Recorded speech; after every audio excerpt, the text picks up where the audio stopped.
আল্লাহ তাআলা এখানে কোন নবী পয়গম্বরের জন্য এরকম ওয়াজ ব্যবহার করেননি, পুরো কোরআনে কোন রাসূলের জন্য করেননি, শুধুমাত্র এটা নিজের জন্য নিজের প্রশংসা করে প্রযোজ্য করেছেন। অথচ এই হারামখোর আজকের দিনে যদি বড় পীর আব্দুল কাদের জিলানী জীবিত থাকতেন, এদিকে কি ফতোয়া দিতেন? কাফের। শুধু তাই নয়, এইটাই নয়, এখানেও শেষ নয়, আরো একটা ঘটনা বললো। কি?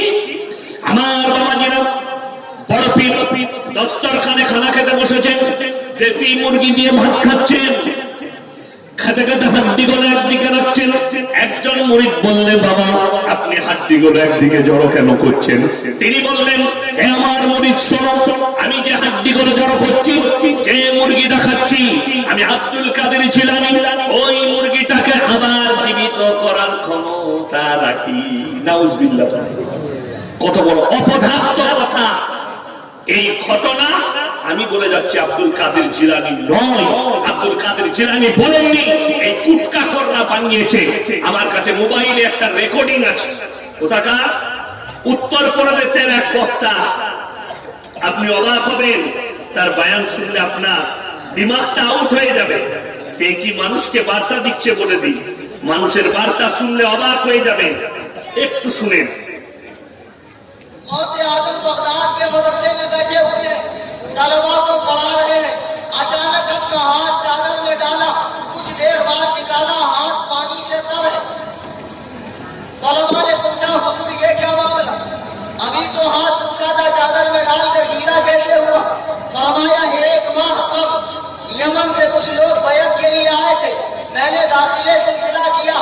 आज वो लोग समंदर में सफर कर रहे हैं, जहाज में अचानक तूफानी आ गई, तूफान आ गया, मौजे पे लगाम हो गई और जहाज डूबने लगा। तो एक शख्स ने निदा की, या शेख अब्दुल कादिर जिलानी शय्यल्लाह, खुदा की कसम मैं यहाँ बैठे बैठे वहाँ उनकी मदद के लिए। সঙ্গে সঙ্গে কাফের হয়ে গেছে, ঈমান চলে গেছে। এই ভাষাটা বলার কারণে এটা হচ্ছে একটা জিলাপি হুজুর उत्तरप्रदेशेर बड़ा पीर अब्दुल कादिर जिलानी तकरीर कर रहे हैं, अपने तलबा के सामने तकरीर कर रहे हैं। और शाम से कश्ती में, नाव में कुछ लोग बायत के लिए आ रहे हैं, तो अचानक तूफान आया दरिया में और वो नाव डूबने लगा। तो बड़ा पीर अब्दुल कादिर जिलानी के नाम लिया, या गौसे आजम। जोरे बोलो नाउजुबिल्लाह। এটা বলাই যাবে না। আর সঙ্গে সঙ্গে বললে কি, फौरन गौसे पाक वहीं से हाथ बढ़ाया और नाव को सीधा कर दिया। जोरे बोलो नाउजुबिल्लाह। এই ধরনের, অথচ এটা টোল করেছে একটা অমুসলিম ছেলে। এই বয়ানটার পরে একটা হাসি আছে, হাসি। দেখো মুসলমান का हालत देखो, इनका इस्लाम का हालत देखो, कहानी से भर चुका है। लेकिन अल्लाह की कसम, ये इस्लाम कहानी नहीं है, ये कुरान सच है, ये कुरान हक है, ये अल्लाह के रसूल हक है, अल्लाह के रसूल के हदीस हक है। लेकिन हक बोलने वाला कम है। तुम जिसे मौलवी समझ रहे हो, ये मौलवी नहीं है, ये बिकने वाला मौलवी है। यार दीन के शेष করে দিয়েছে, ইসলামকে মজাক বানিয়ে রেখে দিয়েছে। অথচ আজকে যদি এই আব্দুল কাদের জিলানী রহমাতুল্লাহ আলাইহি জীবিত থাকতেন, এদিকে কাফের ফতোয়া দিত। আমি চ্যালেঞ্জ দিচ্ছি, গোটা ভগবান গোলা থানা, গোটা লালগোলা থানা, গোটা আপনার জঙ্গিপুর থানা, এই গোটা মুর্শিদাবাদ জেলা যতগুলো হুজুর আছে, একটা যদি কেউ আপনার খাজা মঈনুদ্দিন চিশতি রহমাতুল্লাহ আলাইহির কিতাব থেকে দেখাতে পারে যে তিনি বলে গেছেন, আমি মরে যাওয়ার পরে আমার কবরে চাদর চড়াবি, আমার কবরে সিজদা দিবি, আমার কবরে মান্নত করবি, আমার কবরে ধূপ ধুনো দিবি, আমার কবরে সিন্নি দিবি। আমি ইয়াসিন জীবনে আর সমাজের মুখে বক্তব্য দেবো না। সেই হুজুরকে বলো খালি কিতাবটা দেখিয়ে দাও, তিনি লিখে গেছেন। এমনকি শুনে নেন, ফতোয়ায়ে রিজভিয়া আহমদ রাজা বেরেলভি সেখানে চেপেছে, তিনি লিখেছেন, কব্বর में চাদর भी चढ़ाना जायज नहीं है। এদের মৌলভী যাকে আলা হযরত বলছে, সে লিখেছে। বড় কষ্ট লাগে। তারপরেও এই আপনাদের ভগবান বলা এক গুটকাখোর মুক্তি আছে, তার দাঁত গুলো গরুর থেকেও কালো হয়ে গেছে গুটকা খেয়ে। তরমুজের বিচি, তার নাম হচ্ছে জুবের। সে একটা ফতোয়া দিচ্ছে, দেওবন্দিরা, ওয়াহাবিরা, আহলে হাদিসরা এদের সঙ্গে বিটির বিয়ে দিলে বিবির তালাক হয়ে যাবে। সে ফতোয়া দিচ্ছে এরা মুরগি গরু জবাই করলে সেই মাংস খাওয়া যাবে না।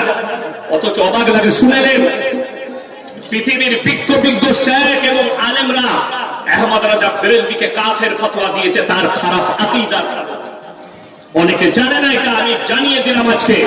শুধু তাই নয়, আমি দেখলাম, আমি বর্ধমান জেলার মানুষ, আপনারা মুর্শিদাবাদে, তাইলে ভগবান গোলায় একটা জলসার দাওয়াত হলে ভালো হয়, আমি একটু খোঁজ নেব। তো ভগবান গোলায় বাবুপুর বলে একটা গ্রাম আছে, সেখানে আমাকে জলসার দাওয়াত দিয়েছে। একজন মাস্টার আছেন, আমাকে খুব ভালোবাসে, তিনি দাওয়াত দিলেন, গেলাম। আমি খোঁজ লাগালাম এই লোকটা যে এই ফতোয়া দিয়েছে, তাহলে এই লোকটার বাড়ির ঘরের একটু ভাতের হাড়ির খবর লাগাতে হবে। খবর লাগিয়ে দেখলাম যে বলেছে দেওবন্দি আর আহলে হাদিস ঘরে বিটির বিয়ে দিলে বিবির তালাক হবে। ওর বিটির লেগে খোঁজ পেলাম, সেই পালিয়ে গিয়ে একটা দেওবন্দি ঘরে বিয়ে করে যাবো। বউ তো তালাক ওর হয়ে আছে। ইমানদারির সঙ্গে বলছি, আল্লাহ সাক্ষী আছে, আমি যদি মিথ্যা বলে থাকি আল্লাহ যেন আমার জুবানকে বন্ধ করে দেয়। জায়গার নাম কালিয়াচক, রাত দুটোই দাঁড়িয়েছি, আমার ড্রাইভার সাক্ষী আছে। আমি দাঁড়িয়েছি, গাড়ি থেকে নেমেছি ফল কেনার জন্য। একজন 3 তালাওয়ালা টুপি, একজন বেরেলভিদের বক্তা বাইক নিয়ে এসে দাঁড়ালেন। আমাকে বললেন আসসালামু আলাইকুম হুজুর। আমিও হাতটা বাড়িয়ে দিলাম, ওয়া আলাইকুম সালাম। আমাকে বললে হুজুর ফল খাবেন? আমি বললাম না। বললে একটা সেলফি তোলা যাবে? আমি না, একটা না, তুমি 10টা তুলো। আমার সঙ্গে সেলফি তুললো। এরপরে বললাম, গায়ে হাত দিয়ে ঘাড়ে হাত রেখে, ভাইজান একটা কথা বলবো। বলে জি বলুন। আমি বললাম, তোমাদের মুক্তি যুগের ফতোয়া দিয়েছে এই মৌলবীদের সঙ্গে হাত মুলাকাত করলে বিবির তালাক হয়ে যাবে। আপনি এখন আপনার বউটা নিয়ে কি করবেন আমাকে বলুন। সে কি বললো জানেন? ও তো হারামখোর মৌলবী, ও হারামখোর মুফতি। আমরা এটাকে তুমি স্টেজে বলতে পারবে? আমার সামনে বললে বলতে পারবে না। দুঃখ লাগে, মেদিনীপুরের একজন ভণ্ড হুজুর, সে ফতোয়া দিয়েছে এদের পেছনে নামাজ পড়া যাবে না, নামাজ হবে না। আল্লাহর কি কৃপা, আমার এক বন্ধু আমাকে দাওয়াত দিল কোলাঘাটে। আমি রমজান মাসে আদায় করতে যাই মাদ্রাসা। বললে হুজুর আমার শ্বশুর গ্রাম। আমি বললাম আমার তো ভাই সময় নেই, খালি নেই। সে বলল আপনাকে ফজরের পরও 1 ঘন্টা বলতে হবে, আপনি এসে আরাম করবেন। আমরা ঠিক আছে, শুক্রবার আছে, জুম্মার দিন, তো বৃহস্পতিবার রাতে জলসা হুগলিতে শেষ করলাম। আমি রাত 2টোয় ঢুকে গেলাম, আরাম করলাম। যখন ফজরের আজান হলো, আমি উজু করে গিয়ে ফাঁস কাতারে বসলাম। তাদের ইমাম এসে আমাকে বললে, মলি সাহেব আপনি নামাজটা পড়িয়ে দেন। আমি ফজরের নামাজ পড়ালাম। সেই হারামখোর হুজুর আমার পেছনে নামাজ পড়লো। আমি স্টেজে চেপে বললাম, এই বক্তাই বলেছিল, এই হুজুর বলেছে এদের পেছনে নামাজ হবে না। আজকে সে আমার পেছনে নামাজ পড়লো। তার মানে সব থেকে বড় হারামখোর তারাই। তারা কমকে এক ফতোয়া দেয়, আলাদা ফতোয়া। হে আমার যুবকরা, তোমাদেরকে শিখিয়ে দিয়ে যাচ্ছি,